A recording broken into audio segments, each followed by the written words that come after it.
Hello and welcome to another episode of the Traveling Podcast, the podcast that inspires you to travel and learn about the world. Today, we are setting sail to one of the most interesting cities that you can find in North America, a city that millions of people flock to it to pretty much get wasted on a very famous holiday, the city of New Orleans. I'm here with Roni. Roni is a local tour guide from New Orleans. We'll discuss the fascinating history of New Orleans from the French colonization era through the Spanish and then also, of course, the Americans.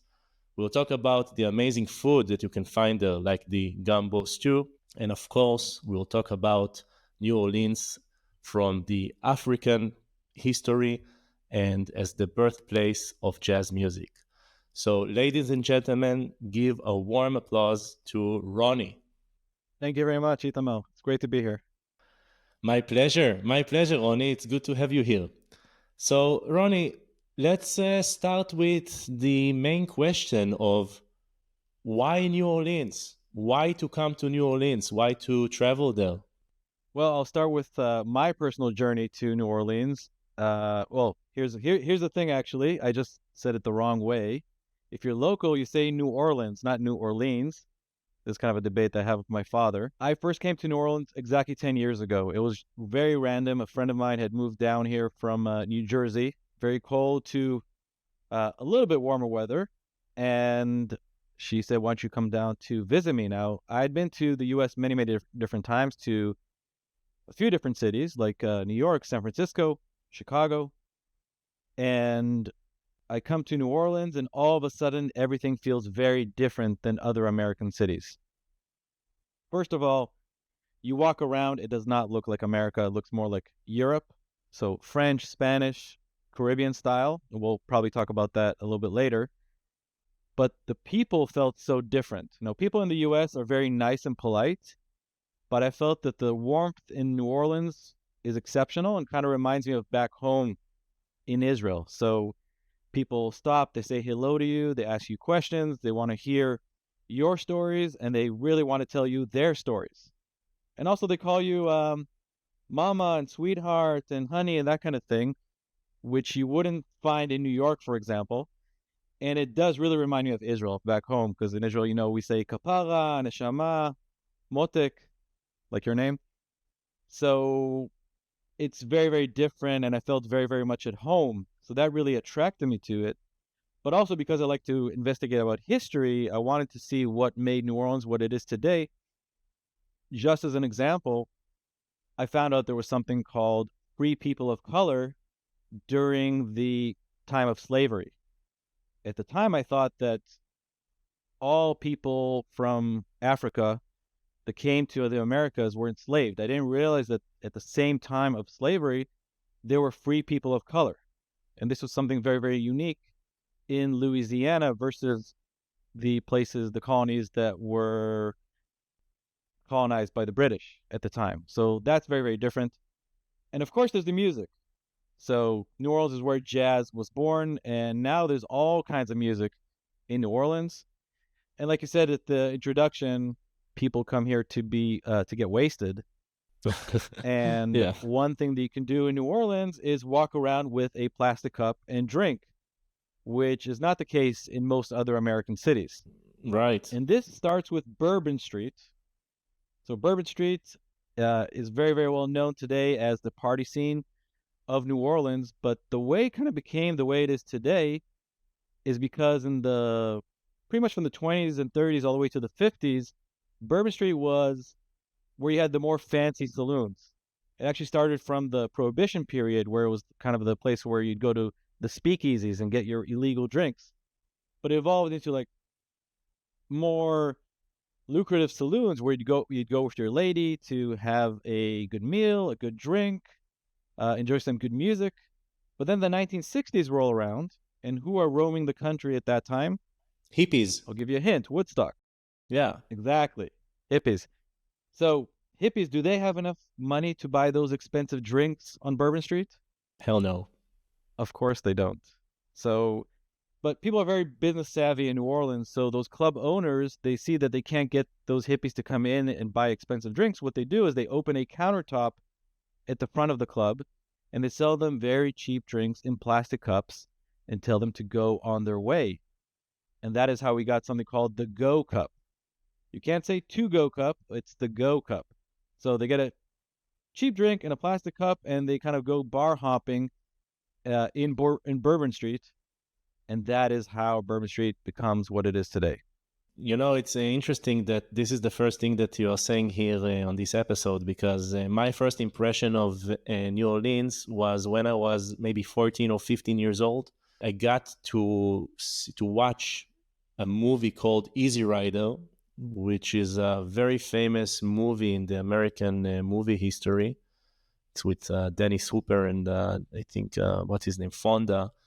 And it was shot in the early 70s or late 60s, and it's just two guys riding on motorcycles, big Harley Davidson motorcycles, all throughout America. And there is a very big scene there that they got to New Orleans, I'm pretty sure to Bourbon Street, and they shot those scenes during the Mardi Gras with an 8mm film camera, while they were high on acid. I mean, that's the story of how they shot those scenes in that movie, and that was my first, visual appearance or visual look of New Orleans for me.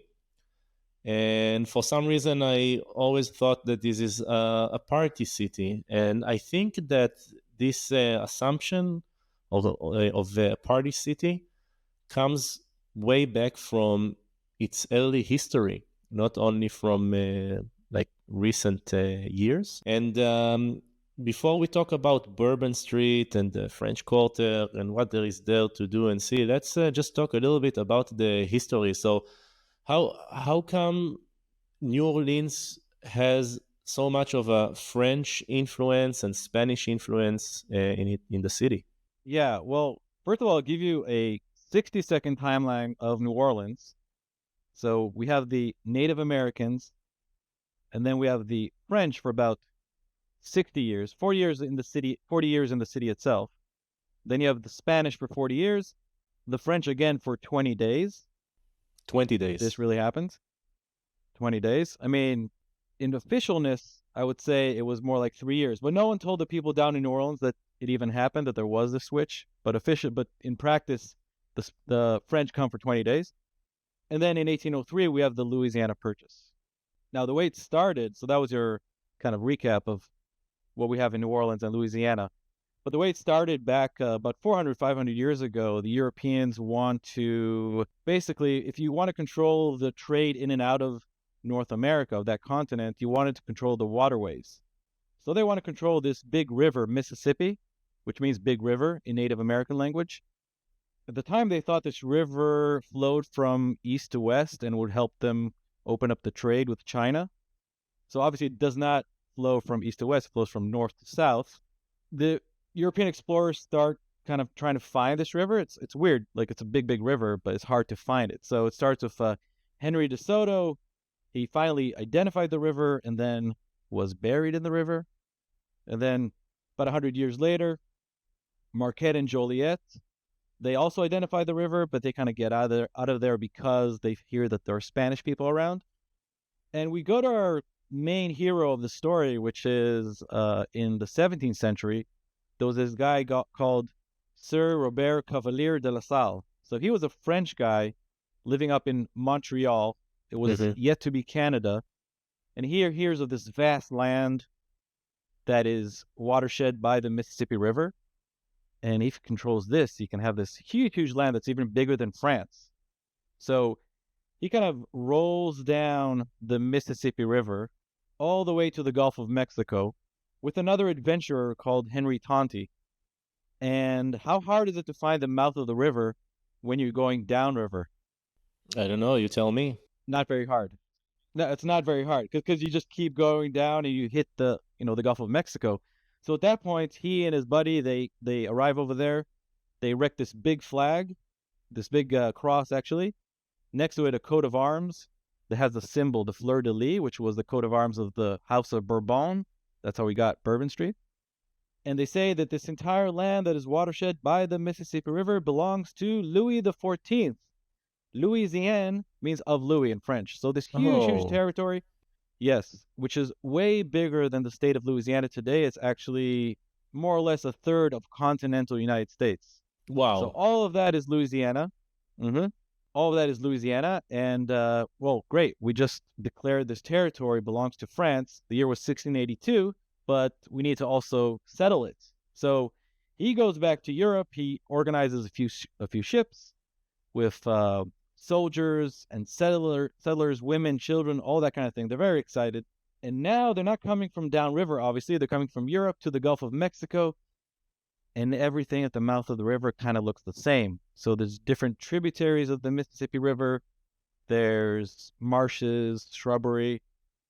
Anyway, LaSalle totally misses the mouth of the river by a few hundred miles, ends up west of the Gulf of the mouth of the river, more or less where Galveston, Texas is today. And at that point, his crew members are tired of this guy and they murder him. Oh, So that was the end of the guy who discovered Louisiana for the French. And fast forward a few years later, now we're talking about 1699. There's two other guys. They're also fur traders, also from Montreal, also French. They are the Lemoyne brothers, Iberville and Bienville. So they're kind of exploring around the area of Mobile Bay, and they want to discover this Mississippi River. And they knew the Native American languages. They're pointed towards the area of the Mississippi River, and they finally discover it on Mardi Gras Day, 1699. This is the first connection between Mardi Gras and this region. So they have a modest little celebration. And the reason they knew they found the correct river was that there was a Native American chief that gave them a letter from this Italian adventurer that had gone down to the mouth of the river to meet LaSalle. But of course, LaSalle was already buried in the yet-to-be sands of Texas. But there was a letter from this guy Tonti, and they knew, okay, we found the LaSalle River, a.k.a. the Mississippi River. So now all this is Louisiana, and that is when they start kind of settling Louisiana. From what I know, they first got to a certain spot that the Native Americans told them, you see that piece of land? This will never get flooded because there are a lot of problems in the mouth of the Mississippi with floods. That's why they have like levees. Levees, yeah. Levees, and they also have flood walls.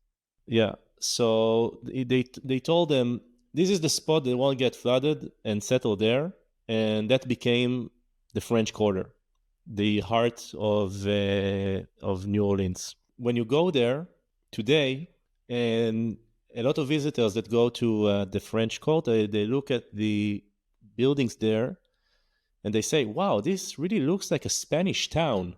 Yeah. So what happened was when the Spanish were here, towards the end of their era in New Orleans, there were two great fires. The first one was in 1788. It happened to be Good Friday. And the treasurer of the colony, his name was Don Nunez, he's lighting these Good Friday candles on his altar, goes to church to pray, comes back to his house. The whole house is on fire. So he runs back to the church and he's trying to get the pastor to ring the bells to warn the city. But on Good Friday, you're not supposed to ring the bells. The bells were actually removed and kind of wrapped in silk or something like that. And by the time all that was unraveled, the whole city was up in flames.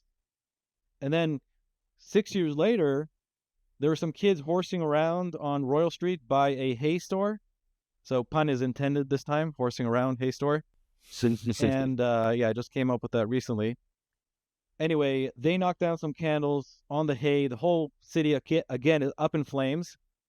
And this time the city learned its lesson and they installed fire codes and started building differently. And because the city at the time was under Spanish rule, then the architecture from the late 18th century is Spanish and Caribbean, and there's also American. So the French Quarter, which, by the way, was called at the time the Vieux Carré, which means Old Square in French, does not look French at all. There's a couple of buildings that have remained French, but everything else is Spanish, and actually there's all these other kinds of architectural styles like Creole cottage, Creole townhouse, a shotgun house. So there's all kinds of other things to see in New Orleans. Yeah, so you were talking about like why the city is where it is because the Native Mm-hmm. Americans told them about that spot that doesn't necessarily flood. So I'm not sure how much the Native Americans really told them, so to speak, but there was two brothers, Iberville and Bienville, and there's a book called Bienville's Dilemma. New Orleans is a port town. Okay, so it'd make more sense to place a port town at the mouth of the river. However, New Orleans is 100 miles from the mouth of that river, which makes no sense when you think about it. So Bienville's dilemma was, do I place this first town, this major town in Louisiana, do I place it where a port town should be, on the mouth of the river? And everything there is kind of shifting and changing and marshland. And the reason being is the river current is stronger than the ocean current, which is very unique. It's different than other deltas in the world. So there's no real bay there. Also, that's why it's hard to find the mouth of the river. That's not a good spot. Another spot would have been way upriver in an area called Baton Rouge today. So it's safer over there, but it's farther away from the ocean. It's harder to control the strategy of the ocean coming vessels. So his dilemma was between these two places, both bad choices. And then he probably thought to himself, why reinvent the wheel? This was the spot where New Orleans is today, where Native Americans had their trading post. It's today's French Market, which is today the oldest open air market in the United States, but it goes way, way, way further than that. This was the trading post of the Native Americans. New Orleans in Native American language is called Bulbancha, which means land of many tongues. So that was their trading post, and they had a shortcut. Not only is it safe, it doesn't really flood the area of the French Quarter. It's called the Sliver by the River, so it's 10 to 15 feet above sea level. But the Native Americans had a shortcut to trade in the region. And why is that? They would go downriver with their canoe, trade with the tribes of the Gulf of Mexico. And then how do you go upriver against this very strong current with a kayak or a canoe? You don't. It's really difficult. So what they would do is they would come from this estuary called Lake Borgne, connecting to another estuary that we call today Lake Pontchartrain. And then with that vessel, they would go into Bayou St. John, get out of the bayou, put the boat on their heads, upside down, and kind of walk 3 miles to where the French Market is today. And those 3 miles are called an Indian portage or portage. So those 3 miles were a shortcut of 100 miles going upriver. So it was easier for them because they went through the still water. And Bienville just said, I'm going to do what they did all these years. And that is why he placed New Orleans where it is today. Why to settle there in the first place? I mean, what was the main trade in New Orleans? And I mean, why people decided to settle and build a port there? Well, I'm not sure they really knew that there was any specific crop or anything to cultivate from the land in Louisiana. I think it was more a time of colonial European exploration. So the French, led by a private endeavor by this guy LaSalle, just wanted this huge, huge land because it was when other European powerhouses were discovering the Americas. So in the very beginning of Louisiana, they at some point transferred the land from France to the Company of the West Indies, which was privately owned. At some point, it was owned by a Scottish man, gambler, swindler, called John Law. And this was probably the very first official Ponzi scheme or pyramid scheme of the time. And he did two things. He was selling stock to people in Europe to buy stock in the Louisiana territory, but he was also convincing Europeans, mostly Germans from the Alsace-Lorraine region, to come to Louisiana to settle it because they have fisheries and pearls and beautiful mountains. They don't There's have no any of mountains. those. This area is completely flat. Yeah. None of those. Later, the Spanish thought they were going to come and cultivate silver as well. So there was nothing over here in Louisiana. But with time, things were developed. So it's more like a European wishful thinking kind of endeavor. But with time, they started to cultivate indigo, which is a dye for clothes, and rice, which the Africans brought with them, and we have not discussed the Africans really yet. So rice, and then the two big industries that really developed towards the late 18th century were cotton and sugar. So Sugar, these were the sugar big, cane. exactly, sugar cane. But there were times when this territory was really starving for resources, and France did not send resources to Louisiana very readily. And at some point, Bienville, for example, he just told his guys, "Listen, I can't really support you at the moment. You need to scatter around with the Native Americans and live with them for about a year," which they did. And that is how sometimes they were absorbing a lot of the Native American culture and learning things from the Native Americans, which basically fished and ate a lot of the things that we eat here today, which is oysters. And they had something called the CBS, which is corn, beans, and squash, and had all kinds of other seafood. But unbelievable resources that the Europeans were looking for, not necessarily in Louisiana. And how did Louisiana and New Orleans became American? Yeah, so that is an interesting story. What happened was Louisiana was French, obviously, and it became Spanish after the 7 Years' War. In Europe, here it's called the French Indian War. And at that point, the Spanish came to help their cousins. This is all from the House of Bourbon. So Louis XV was first cousins with King Carlos III in his American name, Charles, and that's why St. Charles Avenue is called that. And when they came to help their buddies against the British, the Spanish lost Florida. So one of the compensations was, why don't you guys, the Spanish, hold on to Louisiana for a while? And that while became 40 years. At the end of the 40 years, we're talking about the late 1790s. Napoleon is around, and Yeah, he wants it back. And the Spanish were more than happy to give it back to Napoleon because this was kind of a failed economy for them, and also because Napoleon is Napoleon. No one wants to argue with him. This all becomes French again in 1800. And I think I told you earlier that no one down here in Louisiana told them it even happened. It was only right before the Louisiana Purchase that they knew. So now this is all around 1800. This is all French, and Napoleon is in charge of things, but he's kind of getting entangled in a bunch of very adventurous escapades. One of them was going to the Middle East. right. So obviously he was in Egypt. He was in the land of Israel, and finally makes his way kind of, in an daring escape back to Europe. And he was also holding on to this region called Saint-Domingue, which is today's Haiti. And we're talking about the late 18th century.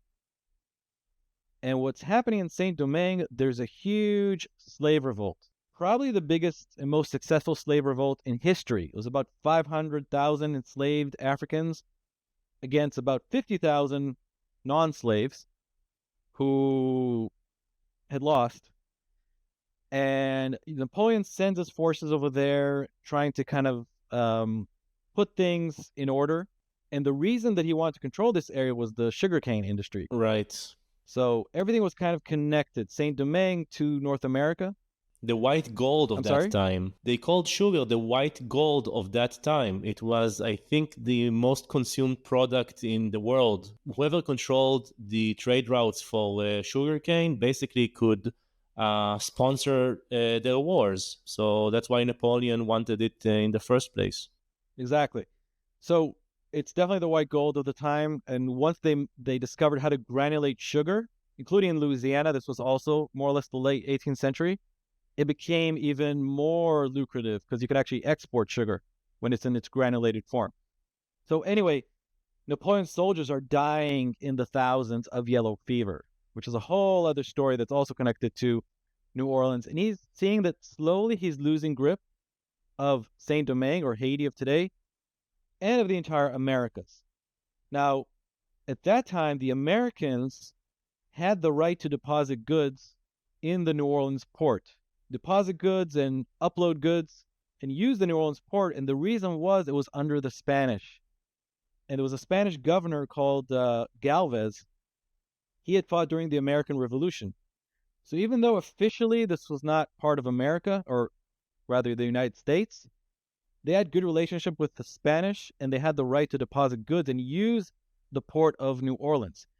But once it became French in this very secret treaty, the Americans no longer had the right of using the New Orleans port. So now they're start to think under Thomas Jefferson, the president, we should just go ahead and buy New Orleans as a port. Now, I was just telling you for the past few minutes that slowly Napoleon is losing grip of this area.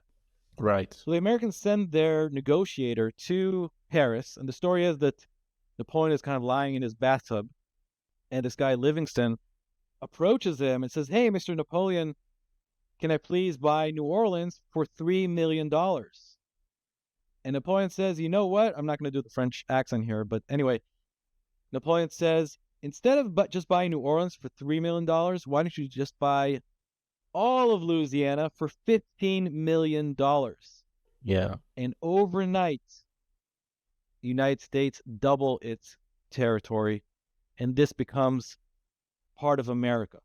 It comes up, the calculation, if you divide $15 million for all of the land mass, including the watershed, everything of Louisiana, it comes up for 3 cents an acre. And it's still considered, the Louisiana Purchase, the cheapest real estate deal in human history. So thank you, Napoleon. Yeah, thank you very much, Napoleon, for this deal. It was good. It was a good flip. You can call it that. I just recently looked at the value of $15 million. Then in today's money, it would be over $400 million, and with buying power, obviously even more than that. So it was an unbelievable real estate deal. Yeah, I think today there are maybe some houses in particular in a certain neighborhoods in LA that worth more than $400 million. So yeah, I think it's a good deal. So you said before something very important that we kind of skipped, and we should talk about it. That basically Louisiana and New Orleans was the first place to give some sort of rights to the enslaved African community. I think they called it Code de Noir, like the Black Code.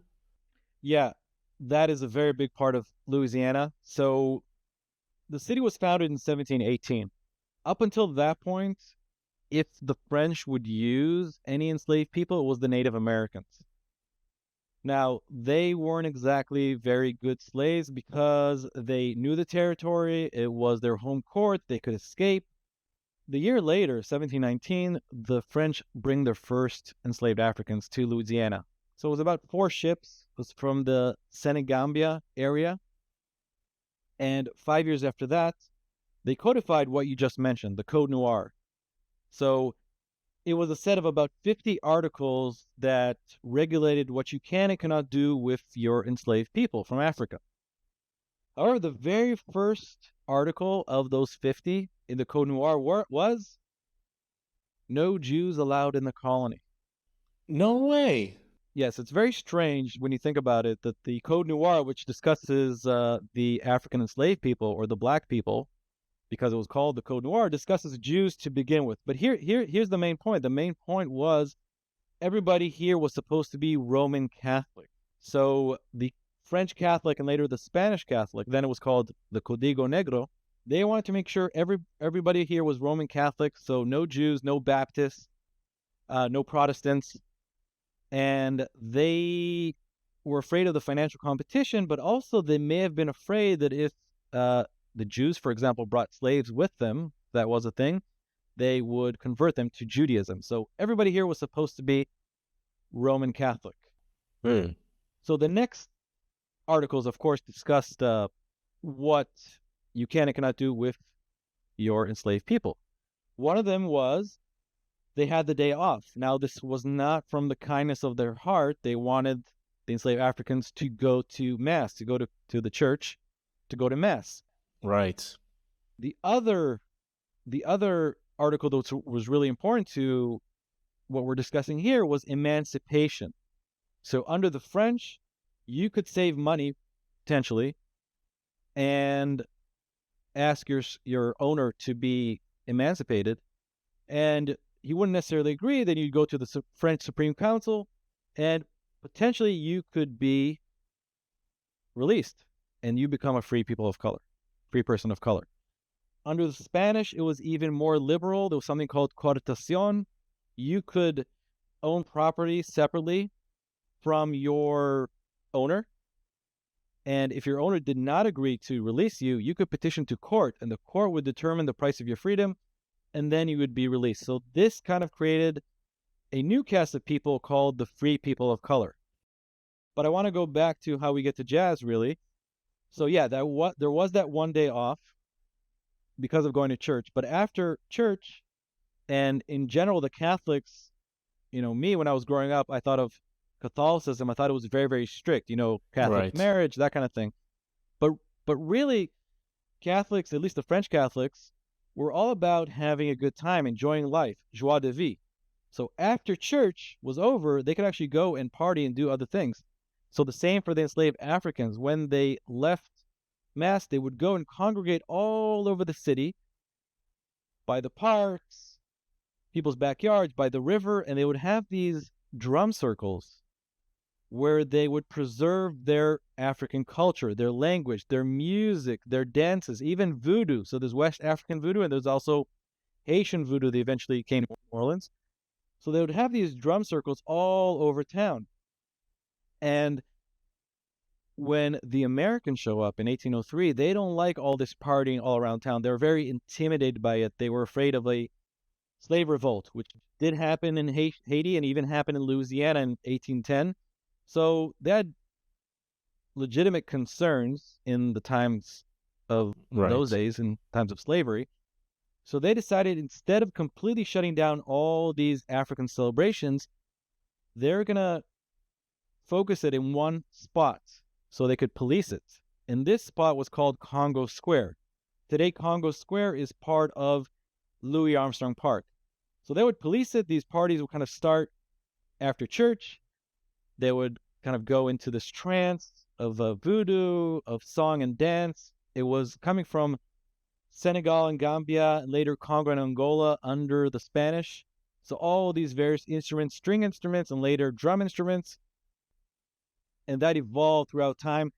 It was pretty much shut down right before the Civil War. But the point of how we got to jazz was that after the Civil War, you have all these military band instruments kind of laying around in pawn shops, and the former enslaved Africans would purchase them for cheap in pawn shops or secondhand stores. So they would get these different instruments.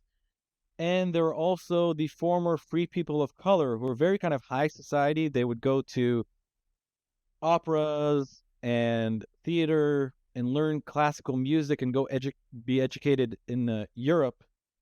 And because of the time after the Civil War and after Reconstruction, they were kind of demoted to the same level of the former slaves. So they start all kind of mixing together. The slaves, or the former slaves, the freedmen, who did not necessarily know how to read musical notes, versus the former free people of color, or Creoles, who could read notes and did know classical music. And all this is kind of mixing together, and you have call and response, rhythm, improvisation, and slowly but surely we have a new form of music that is born towards the late 19th century, and that is jazz.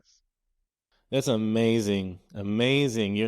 I never understood why the basketball team of Utah is called Utah Jazz until I discovered that they are originally from New Orleans. So, and that makes a bit more sense. Okay.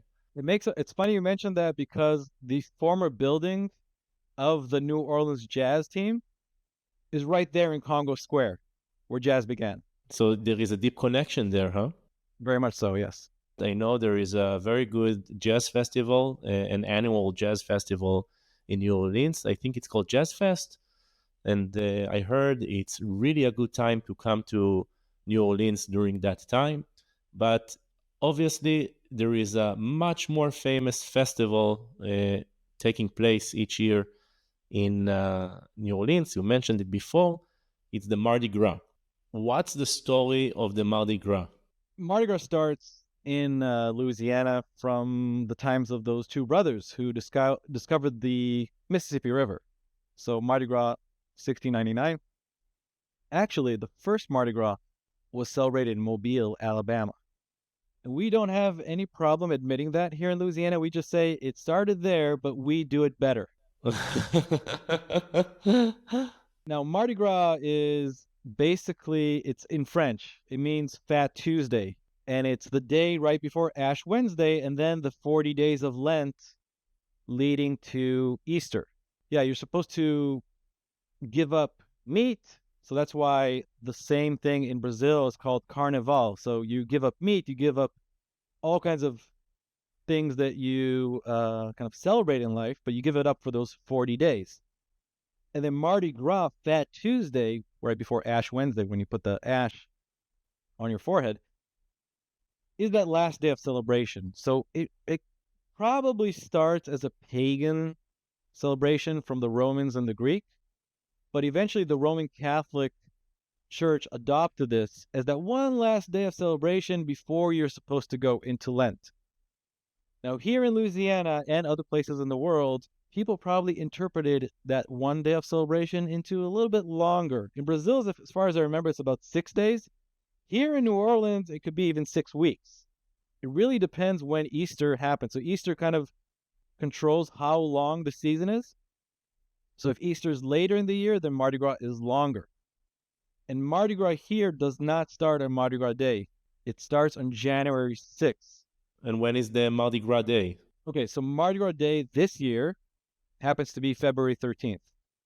Yeah, so I'm separating between Mardi Gras Day itself, which is the height of the whole season, and the beginning of the season. So Mardi Gras Day itself will be different every single year depending on when Easter is. It's the lunar calendar. But the beginning of the Mardi Gras season, only in New Orleans, is always on January 6th, which is 12th night, or the night of the Epiphany, when the 3 wise men discover Jesus. But also, it happens to be the birthday of the Maid of Orleans. Her name is Joan of Arc. Now, there's a statue of Joan of Arc, a golden statue. It's a replica or identical statue to the same one they have in Place des Pyramids in Paris. It's a golden statue of Joan of Arc on a horse.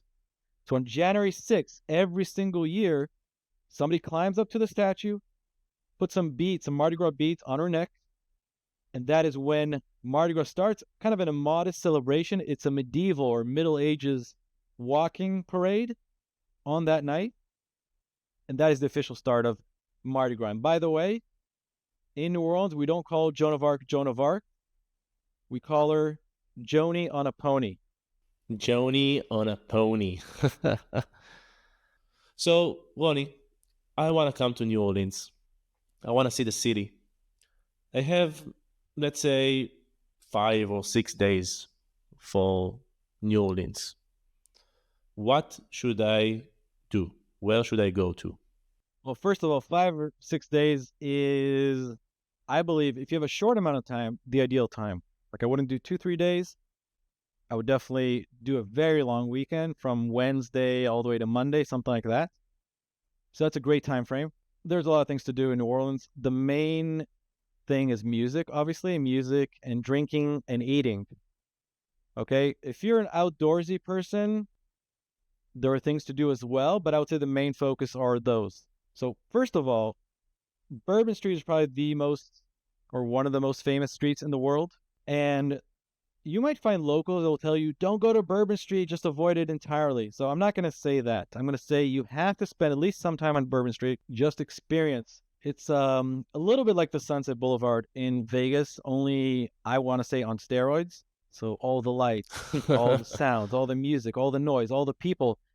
So I would say if you're not into all of that, go nonetheless and experience it for at least once. So Bourbon Street is very, very intense, especially at night.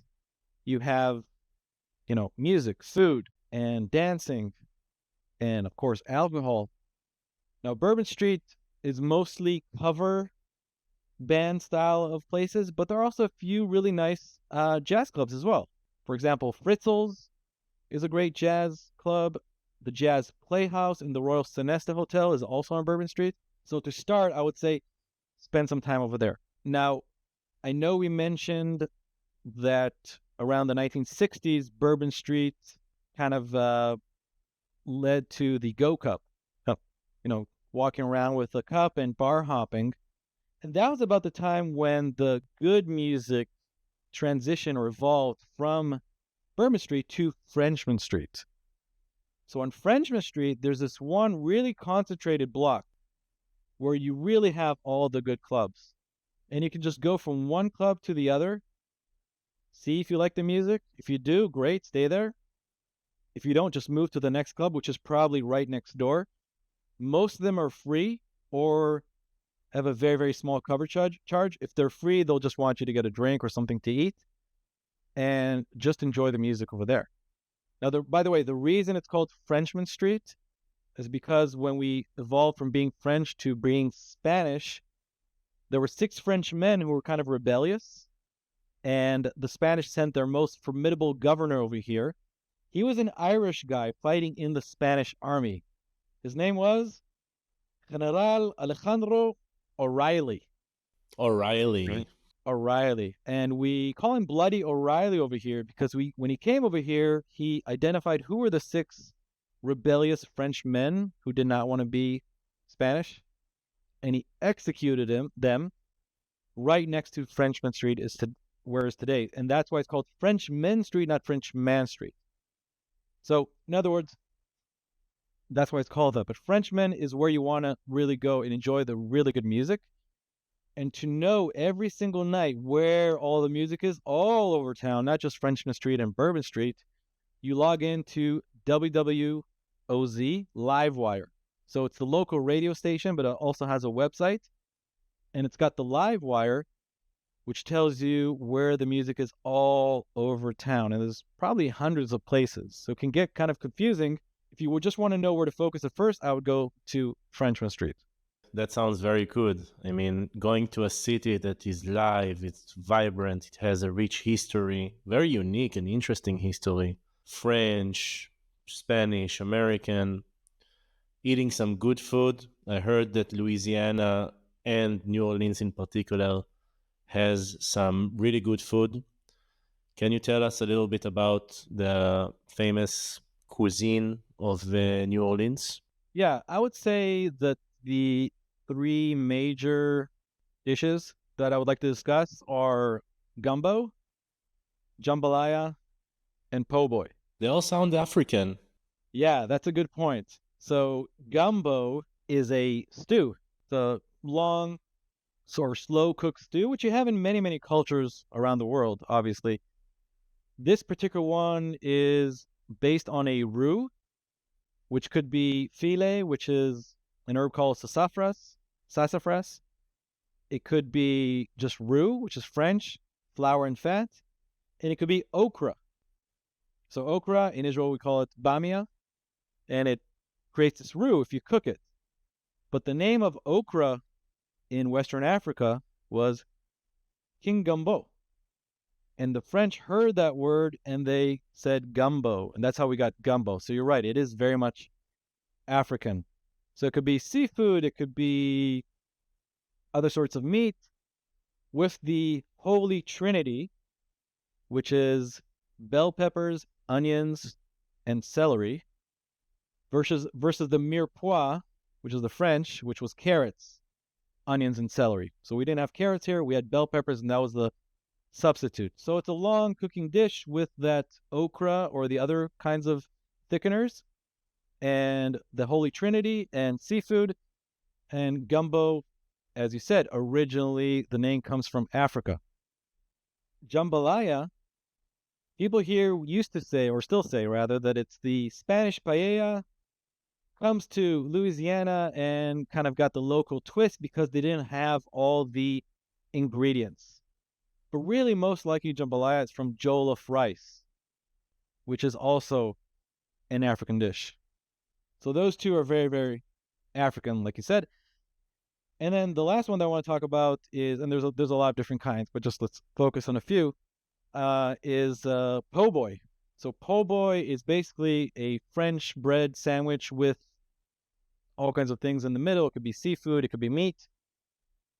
But the way the name starts, po' boy was from a streetcar strike in during the Great Depression, 1929. There was a streetcar strike, and when the guys who were on strike went by a bakery of owners who used to be streetcar employees, so they really identified with them, they would say they'd feed them when they see one of these guys come by. And so a guy would come by, he had the streetcar badge, he's hungry, and one of the bakery owners would yell out to the back to his partner, "Hey, Martin, one of those poor boys are coming by." So poor boy became po' boy, and it was a very, very modest sandwich at first. It was the French bread with some fried potatoes and a little bit of the gravy left from roast beef. That was a very, very simple sandwich, but it really spread like wildfire. And then you'd have a guy with a $500 suit eating a po' boy next to a guy that was a streetcar worker. So you had people from 8 to 80, all walks of life. It became very, very popular. Many different kinds of po' boys. And today, probably one of the best places to have a po' boy is at Parkway Bakery, which talks about the history of the po' boy, but it's also set in a beautiful, beautiful place right by Bayou St. John, which is that bayou that I had mentioned earlier where the Native Americans would have that shortcut into Bulbancha, today's New Orleans. So Bayou St. John over there, and it also is a good segue to tell you that it's right by City Park, which is a beautiful, beautiful, huge park, a little bit bigger than Central Park. And it's got 800 plus year old live oak trees, which are beautiful, a museum of art, a free sculpture garden that you can spend about a couple hours walking around there, including Rodin and Yaakov Agam, which is a known Israeli artist. Yeah. Another cool thing that you have in this park is you have a gondola from Venice, Italy. And there's kind of a long story why it's there, but also we have a gondola from Venice. I'm sure that sells some tickets. Okay, Ronnie, now we are getting to a fun part of our show, and that's called story time. So basically, if we can just pick up a funny story or an interesting story about New Orleans or some historical figure from there, or basically anything that you like, and tell us about it. I think one of my favorite stories is the adventures of Bienville. So one of those two brothers that discovered the mouth of the river on Mardi Gras Day, 1699. So 6 months later, in September of 1699, the older brother, Iberville, goes to France to take care of official business, and he leaves his younger brother, Bienville, 19 years old, in control of this Louisiana territory. Now, Bienville goes on a little boat, and he's exploring downriver, a few miles downriver from where New Orleans is today, on the Mississippi River. And at some point, he sees this huge British ship coming upriver. And they're looking down at him. "Hey, mister, do you know where the Mississippi River is?" And he looks up and he's like, "No, it's not here. You're way off. Go away. Turn around. This is heavily fortified French territory." Now, of course, he was bluffing because they were on the Mississippi River, which I told you earlier was very hard to find. And there was barely any French people here, let alone fortification. Now, the British totally ate Right. that bluff. They turn around and leave. That place, till this very day, there's a golf club there now, is called the English Turn. Now, who knows what this Louisiana territory would have been like had it been British from the get-go? I would argue that it would have much better infrastructure. It would be way more organized, but it wouldn't be as fun, and the food would be bland. Exactly. It will be more like New England, like Boston. Something like that. Definitely not the fun times we have nowadays. So thank God for that British turn. For sure, for sure. So we are getting to another fun part of the interview, and that's a part that I call it the House of Fun. What is the House of Fun? So a few years ago, I went to a wedding of a good friend of mine. She's Israeli, and her husband, and now is also a good friend of mine, is Scottish, and we went to the wedding in Scotland. It was wonderful. And after the wedding, we rented a house for 3 days for all of the friends. We were like 20 people there, and we just called it the House of Fun. So this is where it comes from. And the House of Fun is basically, I want you to tell us about a certain area. It can be in New Orleans or maybe outside of the city, where it's really nice to go to for like a weekend, 3 days, like a place that has maybe good resorts or a retreat or something like that. What I like in this area is to go to a city called Lafayette, which is obviously named after the Marquis de Lafayette that helped the Americans during the Revolution. And it's basically it's Cajun country. So Cajun comes from Acadians. So the Acadians that were living in what is today Canada, the Nova Scotia area. But in any case, the area is very quaint. It's beautiful. It's got a lot of Zydeco music, which is Cajun music, and it kind of reminds me of Balkan music. So in a way, kind of like a Balkan beatbox, but more like the country style of it. And there's just so many beautiful places to kind of discover there. Beautiful buildings, great food. So I would really recommend going to Lafayette just for a weekend and enjoying that area. Thank you. I never heard about that place, so thank you for that. So we're going to get now to another part, a fun part of the show, and that's the Bernard Jetton Questionnaire. Now, let me explain about it. Bernard Jetton was a famous French alpinist that used to live in the 1940s and the 1950s. And he used to lead groups of travelers, going on glaciers and mountains and whatnot. And he used to ask the participants of the tour very like nice and personal questions. So I took those questions, and I want to ask you some of them. He used to ask this about the Alps, so we will focus about New Orleans or Louisiana. Okay. Ready? Yes. Favorite bayou? Favorite bayou? Bayou St. John. Bayou St. John. Favorite gumbo stew place? Wow, that's a good question. I honestly don't remember the name of the place. I think it's B&C Seafood, but I know it's very close to the Oak Alley Plantation, which is further upriver from New Orleans. Favorite slang word from New Orleans? Who dat? Who dat? All right. We get to the last part of the show, which I like to call it the bucket list. So just going to ask you about your favorite places in New Orleans, and just say, don't think twice. It's all right. So I like that song. Yeah, me too. So favorite bar in New Orleans? Lafitte's Blacksmith Shop. Best place for a cocktail in New Orleans? Hermes in Antoine's restaurant. Best hotel in New Orleans? The Roosevelt Hotel. Best park in New Orleans? City Park. I want to ask best place to meet locals, but I think it's all over the place, I guess. Yeah, that's a great question. And I saw recently a post of one of my tour guide friends who said, tourists always ask me, recommend the local places to me, where the locals go, where it's not too touristy. And he said, and I agree with him, rest assured, if we tell you to go to a place, it's where we go too. And a lot of the places that we go to are also places where tourists go, and it's fine. So that's a good question. I would say that a lot of the tourists would not go necessarily to bars and restaurants that are further uptown. So there are many places uptown that I could recommend to go to where you might not, find tourists. I would go to the Hot Tin Bar on the rooftop of the Pontchartrain Hotel. You can have really good cocktail, have a really good view. and you'll probably meet some locals as well. All right. I think that's good enough. So, Ronnie, thank you so much for your time. So, if anybody comes to New Orleans, how they can find you?